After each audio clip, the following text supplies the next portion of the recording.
હનુમાનજીનો જન્મોત્સવ આજે તમામ હનુમાનજી મંદિરોમાં હનુમાન દાદાનો જન્મોત્સવ ઉજવાઈ રહ્યો છે। સમગ્ર દેશમાં ફક્ત 2 સ્થાનો પર હનુમાનજી સુતેલા સ્વરૂપે બિરાજમાન છે। તે પૈકીના એક મોડાસાના સાકરિયા ગામે સ્વયંભૂ સુતેલા સ્વરૂપે બિરાજમાન હનુમાનજી મંદિરે ભવ્ય રીતે દાદાના જન્મોત્સવનું આયોજન કરાયું છે। સાકરિયા હનુમાન મંદિરે મંદિર ટ્રસ્ટ દ્વારા વૈદિક ભૂદેવો દ્વારા મારુતિ યજ્ઞ યોજાયો। લગભગ 50 કરતા વધુ દંપતી યજ્ઞમાં પૂજા અને હવન માટે ભાગ લઈ રહ્યા છે।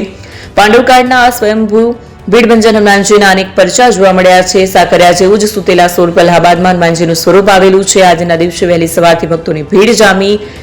સવારથી સાંજ સુધી લગભગ 50,000 કરતા વધુ ભક્તો દાદાના મહાપ્રસાદનો લાભ લે છે। સાકરિયા હનુમાનજી મંદિર દર શનિવારે અને દર મંગળવારે સુંદરકાંડના પાઠ થાય છે। ચમત્કારિક હનુમાનજીના દર્શન કરી ભક્તો ધન્ય બને છે। જયદીપ ભાટિયા, અરવલ્લી। જય શ્રી રામ। મારું નામ હેતલ કુમાર ભાનુભાઈ પટેલ। હું સાકરિયાનો રહેવાસી અને અહીં મંત્રી તરીકે જવાબદારી સંભાળું છું। આ મંદિરની અંદર લગભગ વર્ષોથી હનુમાન જયંતિનો મહોત્સવ જે ચૈત્રી સુદ પૂનમના દિવસે આવેલો છે તે દિવસે લગભગ લાખો હજારો સંખ્યાની અંદર અહીં દર્શનાર્થીઓ લાભ લે છે તથા અહીં મારુતિ યજ્ઞનું મહા આયોજન કરવામાં આવેલું હોય છે, જેની અંદર દર વર્ષે 100થી 150 જેટલા કપલ એની અંદર લાભ લે છે।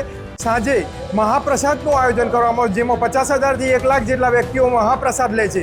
હવે અમારું આગલું પ્લાનિંગ 22 એપ્રિલથી શરૂ થાય છે, જેની અંદર 22 એપ્રિલે અને તે 22, 23, 24 એપ્રિલ જે દરમિયાન જીર્ણોદ્ધાર તથા મૂર્તિ પ્રાણ પ્રતિષ્ઠા મહોત્સવની અંદર સવારે બહુ મોટું યજ્ઞનું આયોજન તથા સાંજે 22 તારીખે જિજ્ઞેશ દાદા, 23 તારીખે રાજભા ગઢવી અને 24 તારીખે મહાપ્રસાદી અને પૂર્ણાહુતિનો કાર્યક્રમ રાખેલ છે। જય શ્રી રામ।